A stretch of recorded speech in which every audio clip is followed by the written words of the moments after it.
In a moment, I'll ask the panelists to each provide some opening comments to help frame our discussion. While they're speaking, attendees are invited to post questions or comments in the group chat. And we'll make sure that that's working if it's not. You can also raise your hand and using that icon at the bottom of the screen, and when called upon, you'll have an opportunity to pose a question or comment for the panel. Just make sure your microphone and or video camera are enabled. So I wanted to begin with Chris Ferguson, and so I'll turn it over to you. Hi, everybody. Yeah, so this is a very scary time, but kind of an exciting time to be an economist in some ways.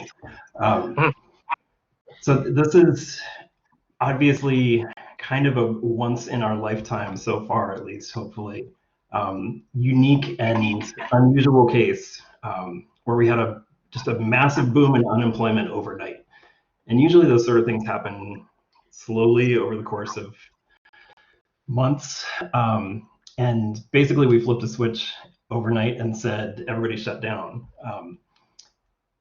So one thing to note, that sounds really scary, and it kind of is, but one thing that everybody should note is it's more like something like 25% of the economy is stopped.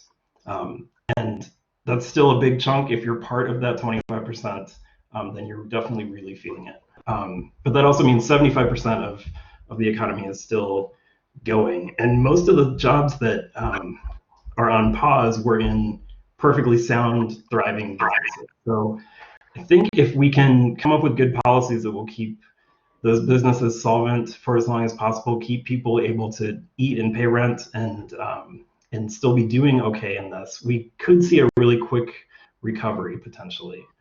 It's going to be more difficult the longer we stay in this, obviously, but we shouldn't have the sort of problems that we often have where a bunch of people are going to need to go back and get retraining because their industry has gone away. Most of the jobs that are closed are things like restaurants and retail, and those should be able to bounce back, hopefully. I know I will still be hungry when we're allowed to come back out, and I will want to go back out to that waterfront deck as soon as it's nice outside. So I think there's a lot of good hope that the things will be better relatively quickly. But it is going to take some sound policies. We can't just hope that everybody can manage, because one thing that we know is more than 3/4 of Americans don't have a month's paycheck in the bank or even $400 in the bank.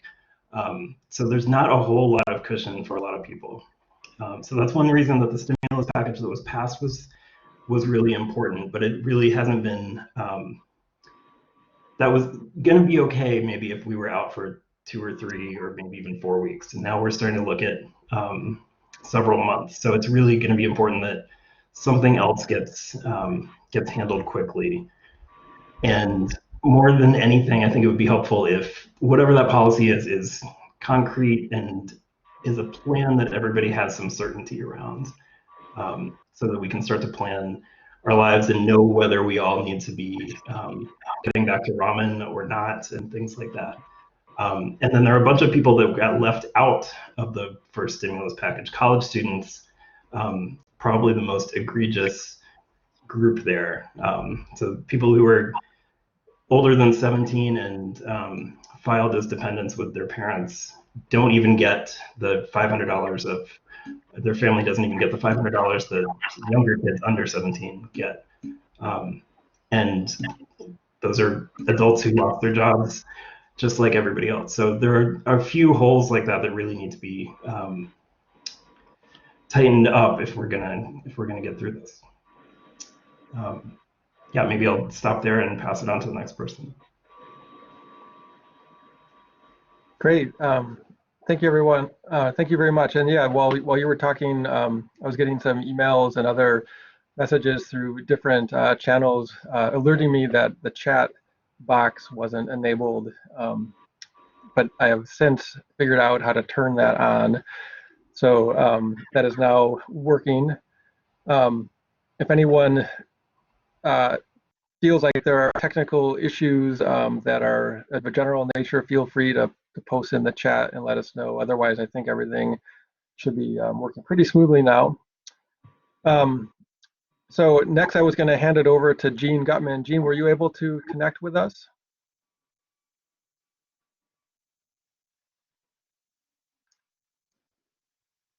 So we were having unfortunately, some technical issues with Jean and his connection. And we can't hear him if he's attempting to connect with us. So we'll keep trying. In the meantime, maybe we can turn next to Tina and hear some of her thoughts about the economic crisis. So I'm kind of a strange anthropologist in that I mostly spend my time thinking about the United States and about public policy. But one thing that's really helpful about being an anthropologist in these kinds of situations is you have a really broad perspective on human nature and on all the various ways that humans can get their needs met. And whenever I teach about economic anthropology, we always start with talking about how we define an economy in a way that's perhaps broader than what we're used to thinking about it in our own society. So in our own society, we tend to think about large-scale economic indicators, we think about profits, we think about rates of growth, we think about the Dow Jones Industrial Average, unemployment rates, all of that. Whereas economic anthropologists are really just interested in how do people get their needs met and how do they distribute the goods that they need and what's considered necessary for basic consumption. And it's really helpful to have an international and a cross-cultural perspective because there's a variety of ways we can do that. We're so used to the ways that we handle it in our own society. And obviously, we're all enmeshed in a capitalist economy. We're not going to get out of one anytime soon. Our jobs and our wage labor is how we're going to survive. But when you look at all of this internationally, and this is kind of building off of some of the things that Dr. Ferguson had to say, there's ways that we can help to make sure people's needs are getting met that happen outside of markets. And we know that all kinds of forms of redistribution can happen.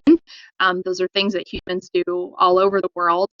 And one of the interesting things is we're starting to see other countries around the world are passing a lot more robust policies to try to make sure that people stay committed to particular jobs and that they continue to have enough of an income to support the people who are still working in, retail, groceries, all of that kind of stuff. So we're seeing some countries replacing a pretty large percentage of people's incomes, of making sure that businesses can stay open. And it's been a little bit, disheartening to notice the kind of false dichotomy that a lot of politicians have set up over the recent days between people dying and opening the economy. If it was all shuttered and as if there's no way to keep things running apart from private businesses taking care of people. And obviously that's the main way we do meet our needs, but this in kind of this pretty unprecedented time where something hit that was out of everybody's control.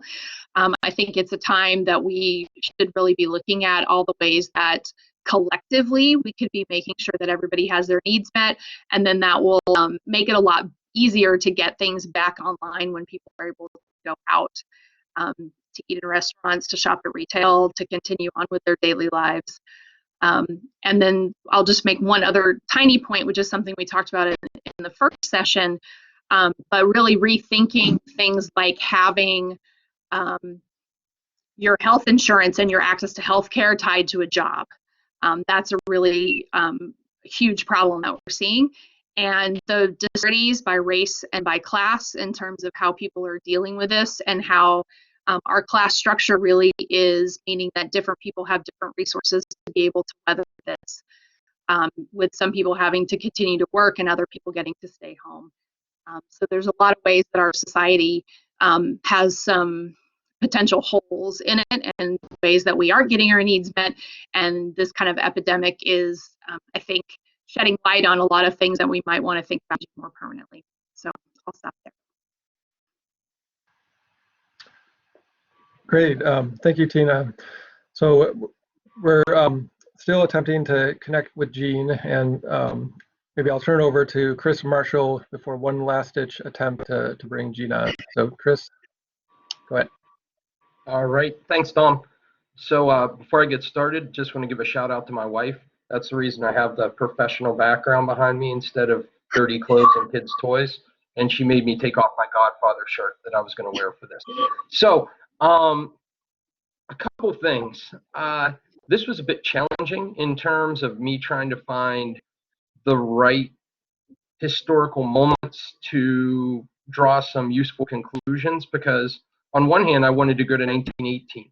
But 1918 is really challenging in terms of looking at the economic circumstances, because there's so many other things that are going on. There's a war going on. Moreover, I did find some information in terms of that's somewhat heartening, that most of those areas hardest hit, like Philadelphia, saw short-term downturns in their economy, but in the middle term were able to bounce back.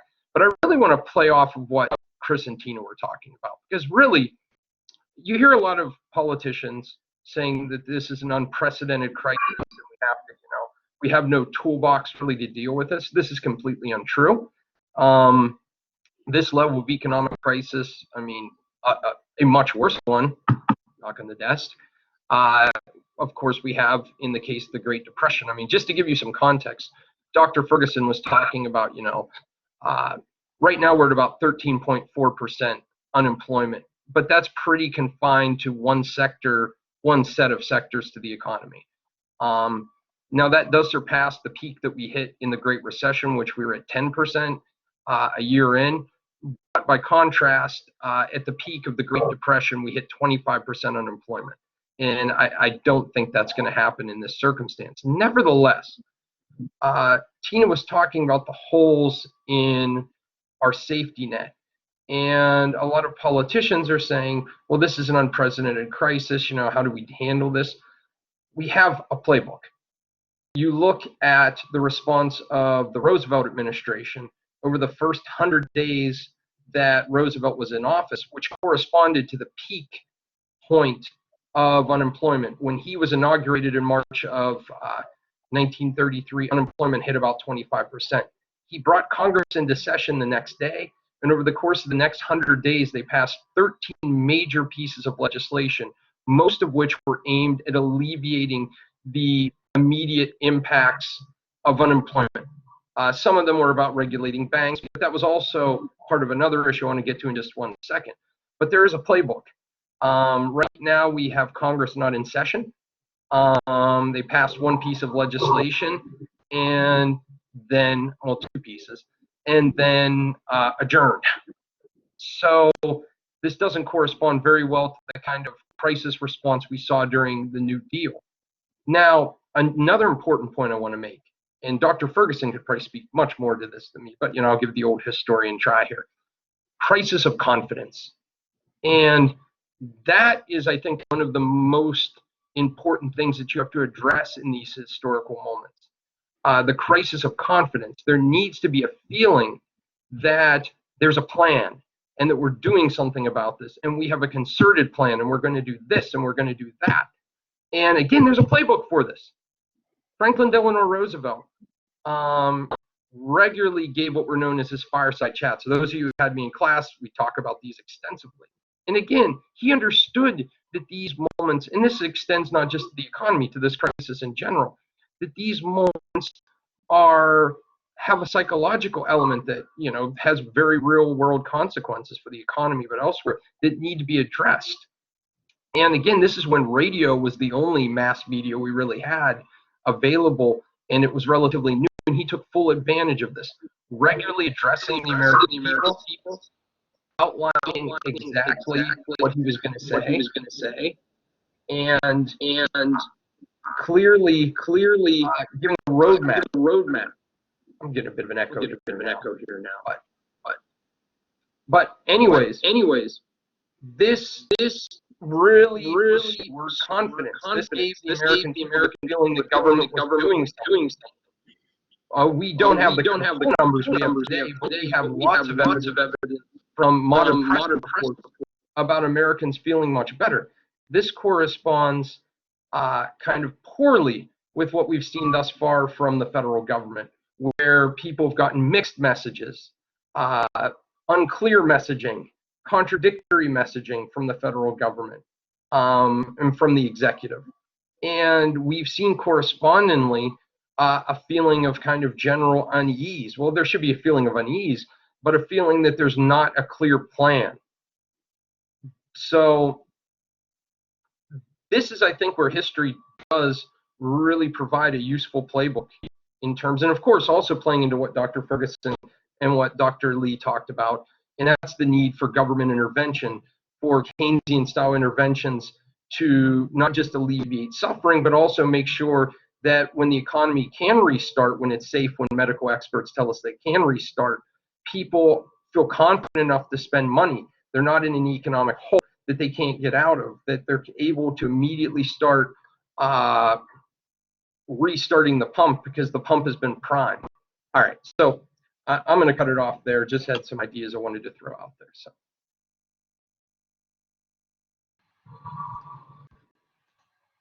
Excellent. Thank you.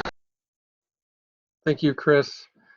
So I'm here now on the phone with Gene Gutman, and we're trying to work out some of the technical issues. So he might be connected via the Collaborate platform, and we'll give it one more shot. Gene, can you?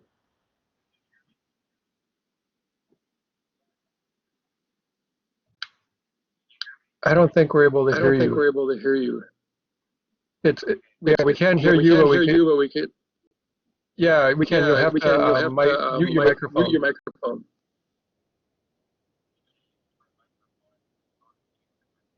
Yeah, mute the microphone on your computer.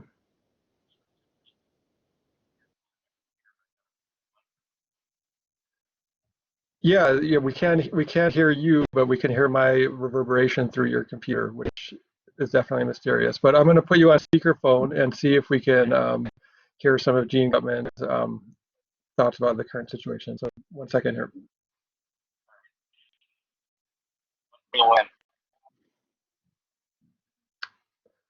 Okay, so let's try it out, Gene. I have you on speaker now. Can you hear me okay? I can see you, Tina. Can you hear me okay? I can hear you. We had a supply chain problem with the audio. The supply chain broke down. First of all, thanks for having me. It's nice to be able to talk to all of the honor students and also the faculty that's on this call. Let me give you my background before we start for a moment. Before I came to Stout, I spent 20 years in the corporate world. I was a partner with a large consulting firm called Accenture, and I led a number of their global supply chain practices, and I worked with 45 of the world's largest companies designing and solving their supply chain problems. So I'm going to come to this from I'll call it a practitioner's point of view, because that's what my experience base is. And so when I try to explain what's going on with supply chain, I want to do it in hopefully simplistic terms. And those simplistic terms would be, we've all baked a cake, or we've all made cookies, I believe, at some point in our life. And let's assume for a moment that I've been asked to bake a cake for a bake sale. And you say, okay, I'll bake 2 cakes for the bake sale. And so you start pulling out the ingredients. You pull out eggs from the refrigerator and different things from the pantry. And you get a phone call while you're starting to make those 2 cakes. And we're running the bake sale, say, you know what? We need 10 cakes for tomorrow. And you say, okay, I can still make 10 cakes. That's not a problem. But guess what? I got to go to the grocery store, and I probably got to go get more eggs, and they'll have enough eggs in the grocery store. Well, from there, what happens is while you're at the grocery store, the bake sale calls you up and says, we need 100 cakes tomorrow. Well, you think, there's no way in heck I can make 100 cakes for the bake sale tomorrow. So what do? You call up 10 of your best friends. You say, can each of you make 10 cakes for me? And they say, yep, and you get through that bind. Well, while you're making those 10 cakes, they call you up and say, guess what? We need 1,000 cakes. And you say, there's no way in heck I can make 1,000 cakes for tomorrow. And while you're trying to think about how do I make 1,000 cakes, the Packers the Green Bay Packers call you and say, you know what? We want you to make 80,000 cakes for the game on Sunday. And we want those 80,000 cakes to be in the form of the Lombardi trophy or the Packer G logo. And you say, well, it's impossible. It's impossible to make 80,000 cakes by Sunday. One, I don't have a cookie mold or a cake mold to be able to do that.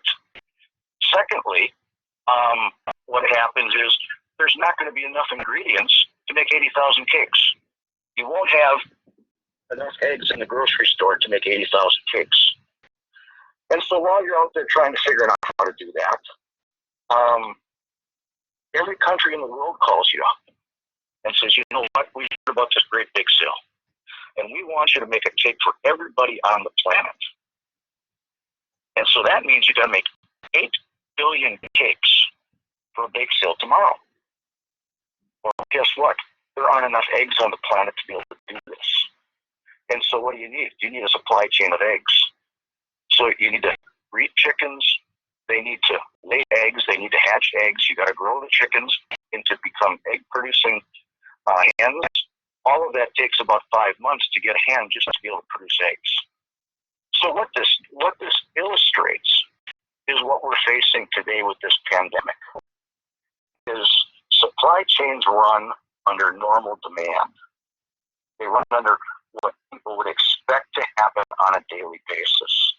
And when we've had this huge surge in demand for masks and ventilators and all this other medical equipment and devices and testing medicines or testing kits, the supply chain can't scale, which means it can't ramp up large enough, fast enough to supply this demand.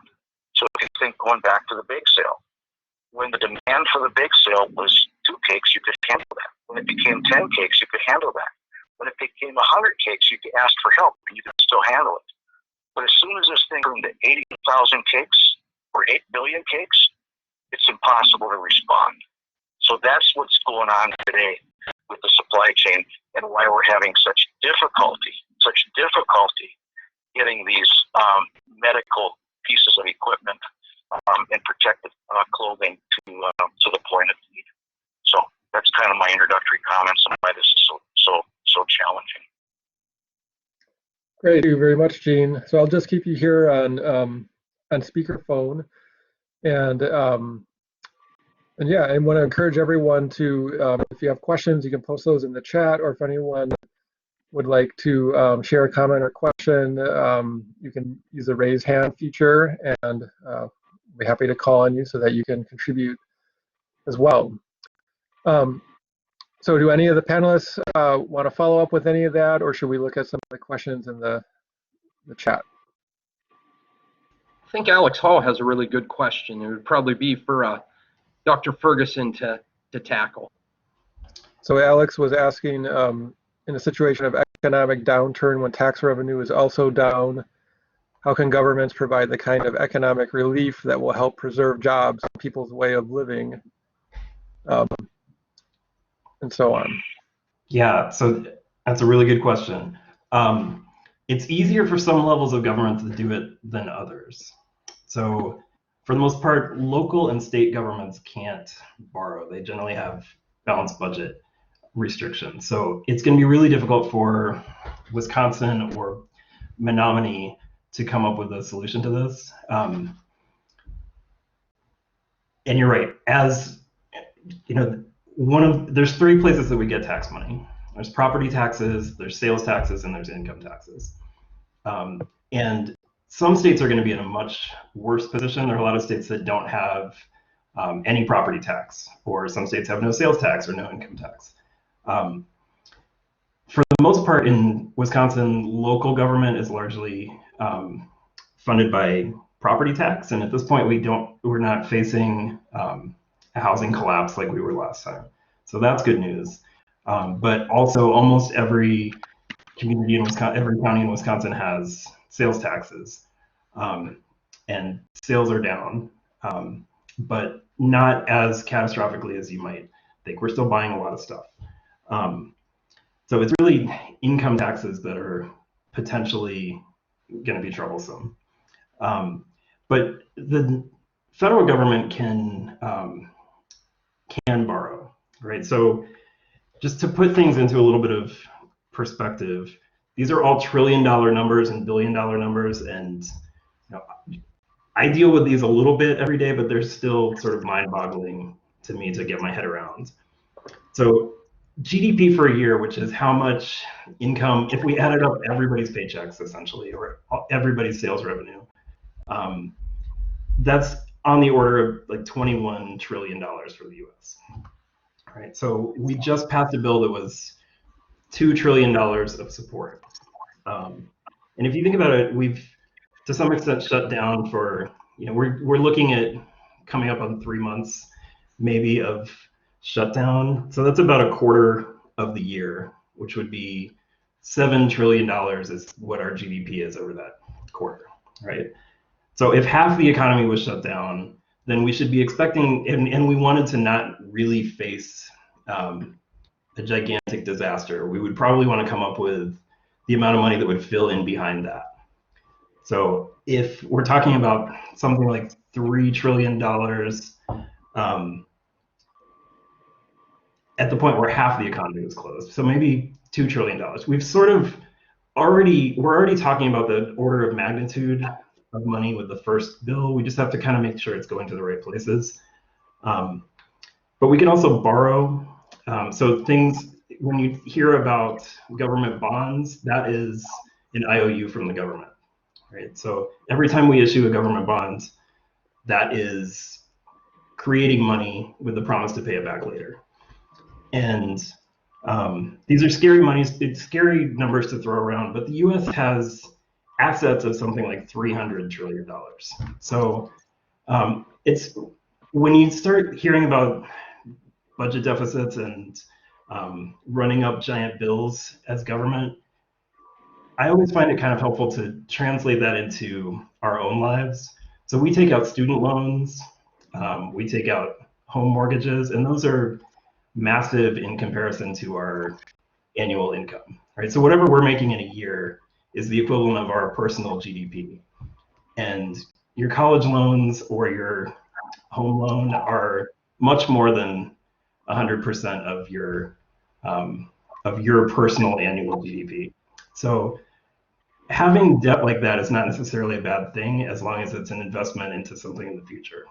So wasting it is not a good idea, but this is money that is an investment into keeping the economy afloat. And the other thing is, when we take out debt, we have to pay it back kind of at some point because we want to retire when we get old, and then we have to have something to live off of. In an ideal world, the country will not retire, at least in any of our lifetimes.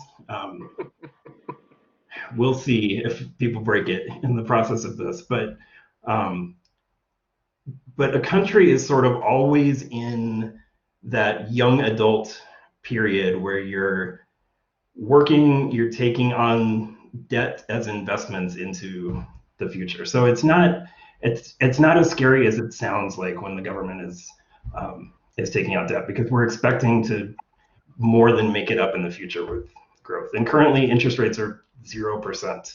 So the government can borrow money and not have to worry about paying interest on it.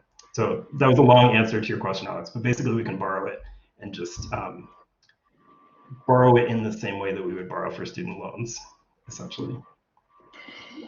I would just want to add just one tiny thing. What I notice a lot is a lot of the discussions that go on in government about this, they come from a lot of ideology that might not reflect some of the realities that Chris was just talking about. And I think part of what's going on is we've had several decades with the reigning ideology of both political parties being that government is bad. And that makes it to a lot of Americans feel like this is a problem for the government to intervene in this way. But historically, it's been necessary and it's been good.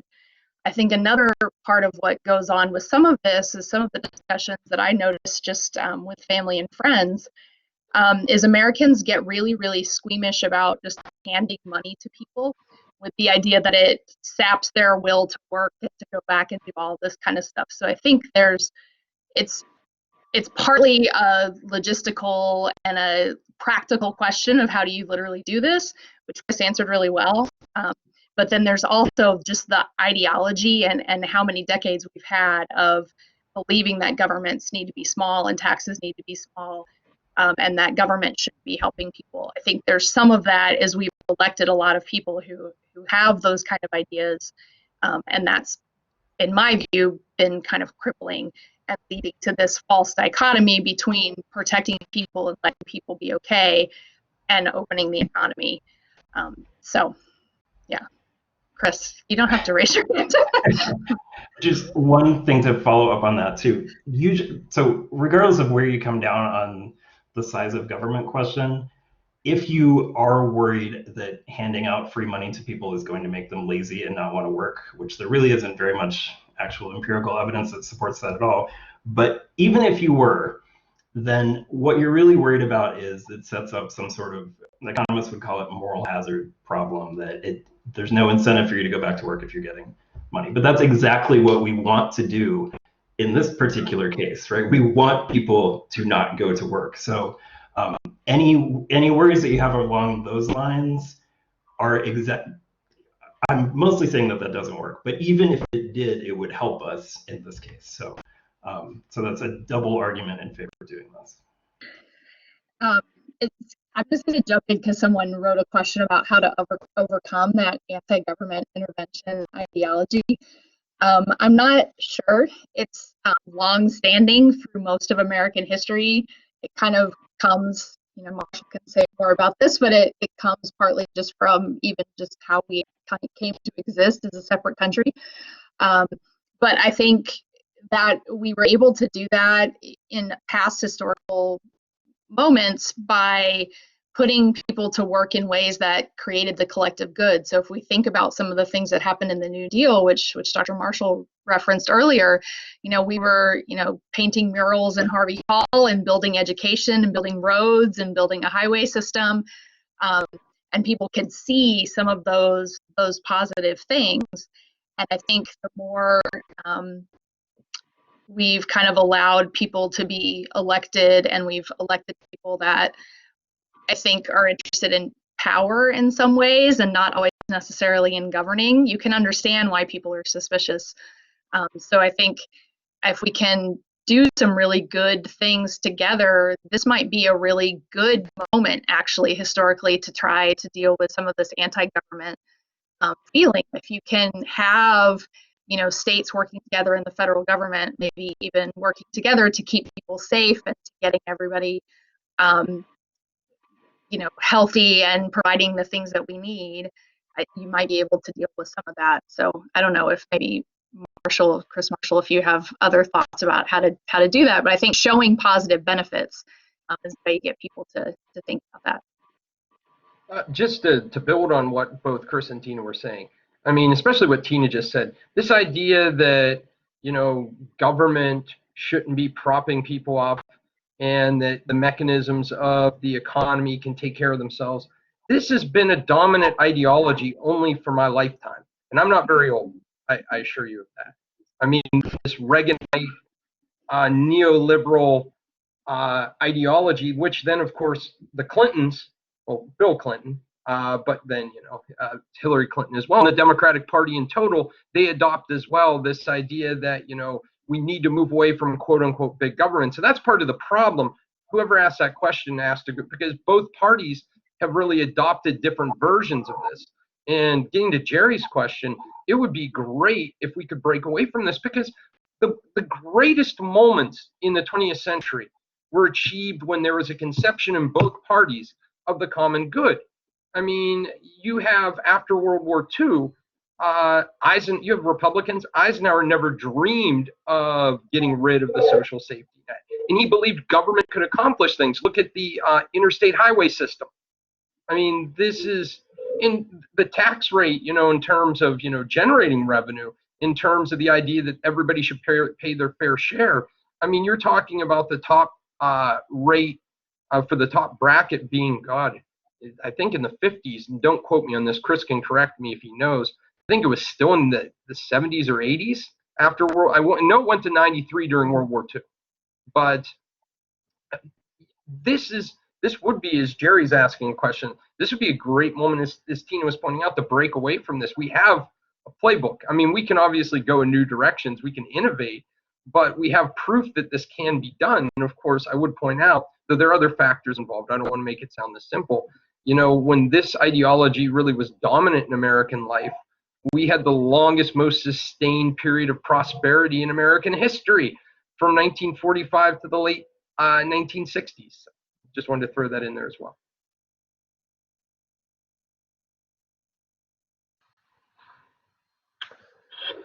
So, questions, Tom? Yeah, I was going to see if Gene is still with us. Okay, there was a couple questions specific to supply chain. I don't know if you're able to view the chat there on your computer, but no, I'm actually looking out my window. Okay. What are the questions? There was a question by Chris Freeman. He the supply chain question: why are IEDL and PPP loans already out of money before 10% of the small businesses have been served? Well, was that Chris Freeman? That was a Chris Freeman question, yeah. Hey, neighbor. Chris lives right across the street from me. And we actually talked about having this call tonight over a beer, but social distancing is preventing us from doing that. But anyway, so the PPP loan is rather interesting. One of the other things that I'm actively involved in is I'm chairman of a medical device company, and we actually applied for the PPP loan, and we haven't heard anything about it yet. But it does not surprise me at all, Chris, that we're out of money, because when you really think about it, $500 billion is not a lot of money when you look at what the small businesses contribute to the economy. And I'll yield to the economists for those statistics. And from what I heard earlier today, is they're trying to get another bill passed through Congress to increase the funding for the PPP program, and it's gonna make a difference. I look at our payroll, and we're a very small company, and it's going to be critical for us to be able to sustain the business with this government loan. So I can't answer why we're out, other than it's been underfunded, and I believe that they will continue to fund it and add funding to it so that everybody can be taken care of. I hope that answers your question.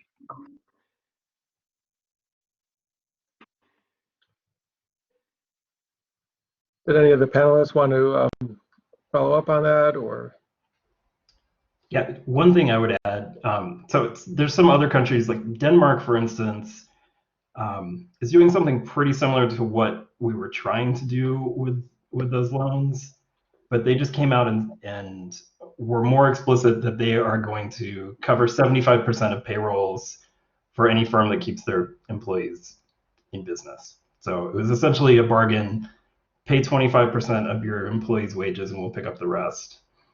And if you kind of read between the lines of what our version of that was intended to be, it looks pretty similar, but the pot of money was a fixed pot of money, and once it got eaten up, it was gone. I think everybody was expecting that there would be another round of this quickly, and that has largely stalled because Congress went home, among other reasons.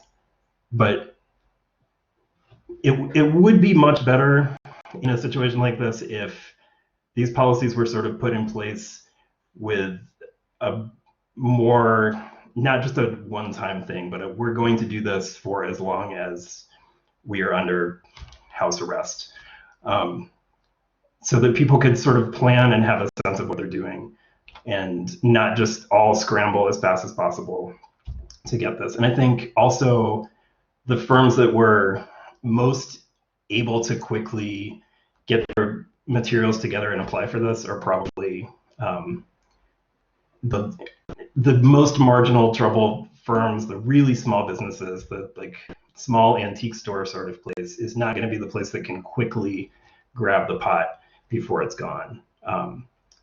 So that's another problem. Chris, do you know if they have if I can add on to that, this is Gene. I believe, and this is only speculation on my part, that this program will get extended.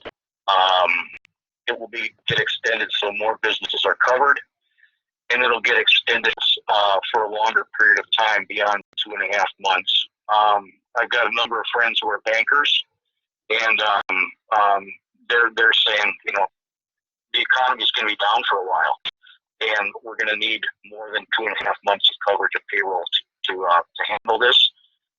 So it's just a matter of time before this whole thing plays out. But I personally believe that this thing will get extended longer and broader.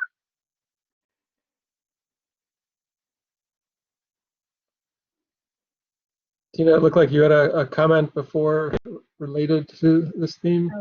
I was just curious if anybody knew the whole application process. I guess I kind of get it, but I was just going to ask Chris if he knew in Denmark and other places, do you have to apply for these things, or are these things that are just being distributed? Because it seems like the application part of it is creating a kind of huge inefficiency that maybe we could put down our means testing for all things government for a moment and just hand out some. I don't know. Go ahead. Yeah, I don't know the answer to the question about the Denmark one. I see Hannah's question here. That was, why is this having to run through small banks? Basically, sort of echoing some of what Dr. Lee and Dr. Marshall said. There's not the government infrastructure at the moment to be able to do this. We have shrunk so much. And really, largely, this is the way it's structured. You're really kind of applying for a loan, which is going to be forgiven if you follow the terms of it.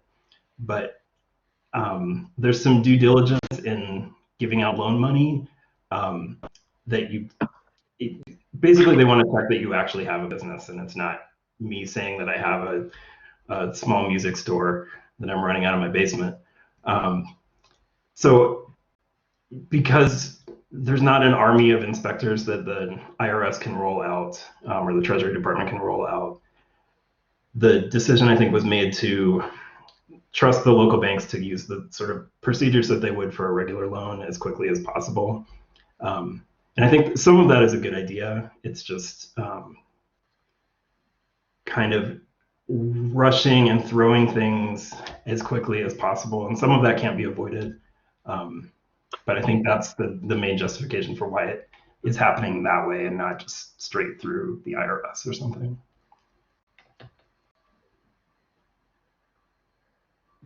So I'm just looking at some of the questions on the chat and looking back at one from Hannah almost a half hour ago at this point, but she had written regarding the cake analogy, would it be reasonable to say that companies that provide basic needs or basic goods, groceries, pharmaceuticals, medical supplies, are obligated to keep and produce the amount of product theoretically needed during a pandemic like this, disregarding profit margins entirely? And just to kind of maybe reframe that question, you know, what are some of the weaknesses of our system in terms of preparedness for crises like this, and what might need to be done to build resilience as a society, right? Whether it's in terms of supply chains or manufacturing or stockpiles or institutions, in order to navigate unexpected crises or disasters? Are there any thoughts on that? Yeah, that's a great question. That's a great question, and I think there's a couple of ways to look at this. So, what I mentioned earlier, people run supply chains based upon normal demand. And the toilet paper is just a perfect example of this. You know, we all use about the same amount of toilet paper every single day.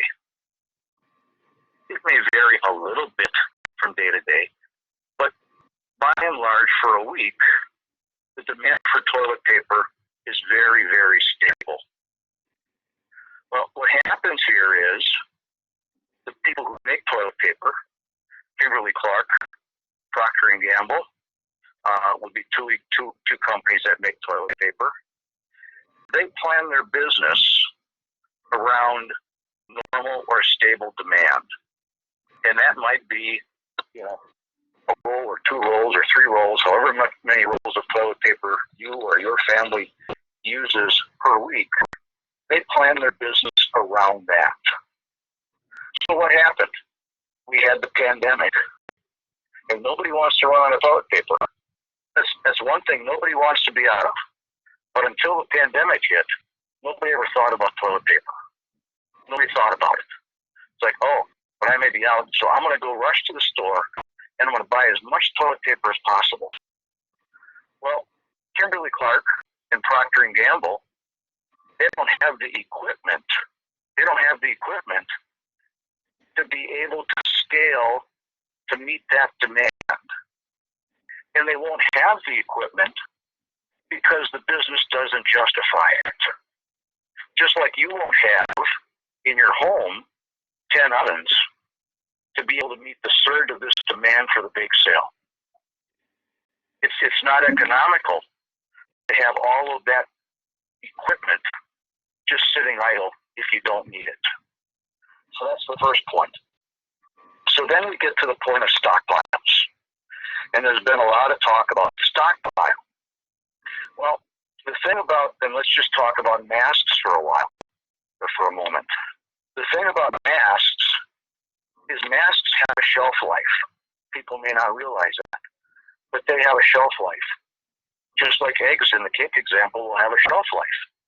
Eggs may last 30 days or so, and then after that, you either use them or you get rid of them. Well, masks are the same way. So the question is, and I don't have the answer. The question is, if you have to throw away millions of masks every year, how many masks should you make and put in the stockpile?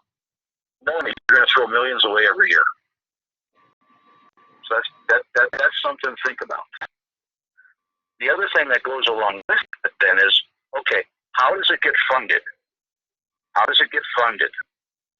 So how many ventilators should we make and just have sitting around waiting for something like this to happen?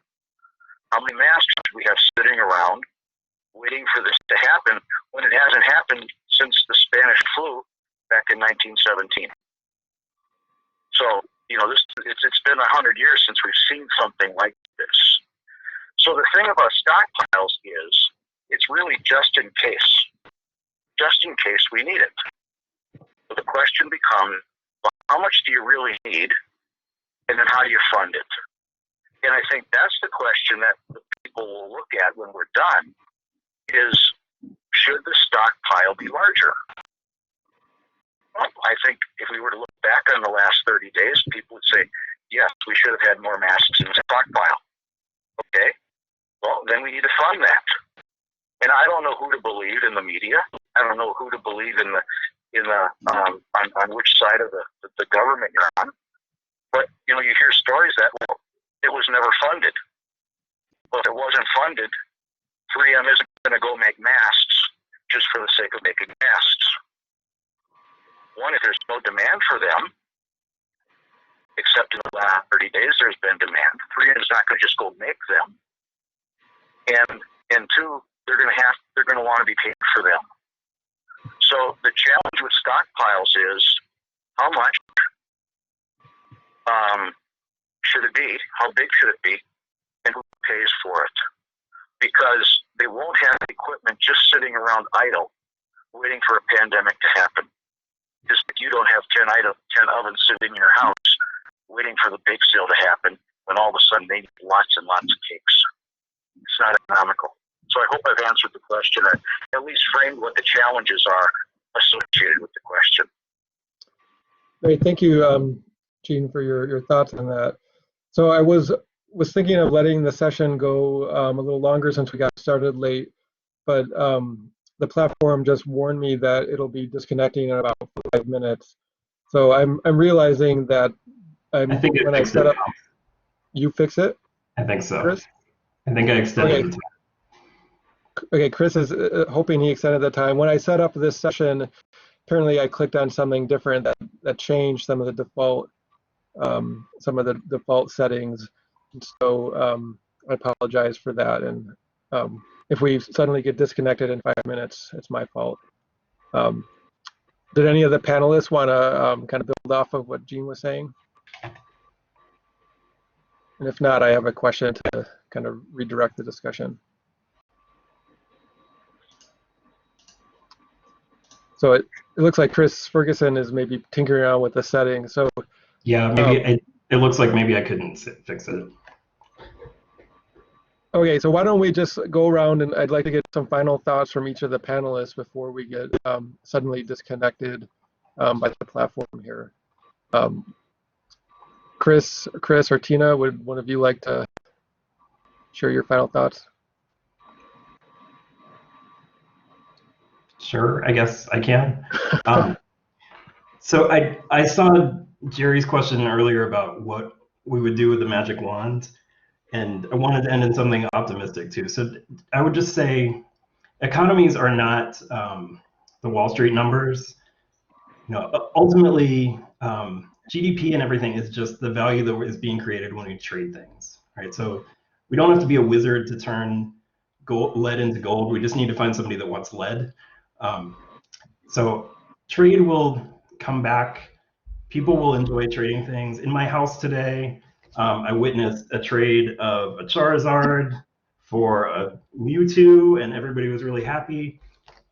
So trade is fundamentally that. It's goods and services that people want that they're exchanging with each other. So a virus is not going to change that fundamental aspect of things. And what I would do with the magic wand, I think a lot of the solutions to this problem are also going to be the solutions to some of our other problems. And I think we should start looking at things that we haven't taken necessarily super seriously, that are policies like universal health care or universal basic income or things like that, that really are going to be potentially, if this is going to be a problem that we need to continue to think about with pandemics, this is as important a readiness stockpile as masks and ventilators, to be able to send people home and not have to panic and worry about this every time. A little bit of rebuilding a safety net would go a long way towards that.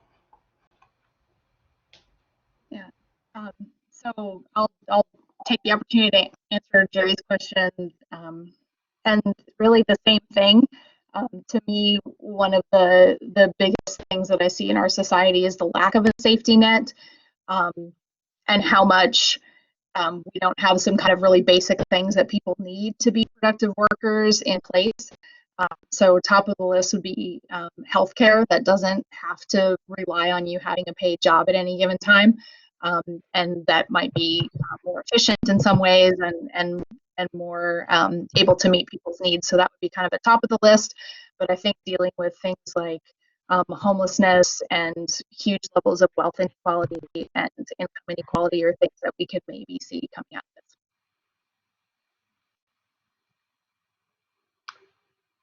Great. Chris Marshall, did you have any final thoughts?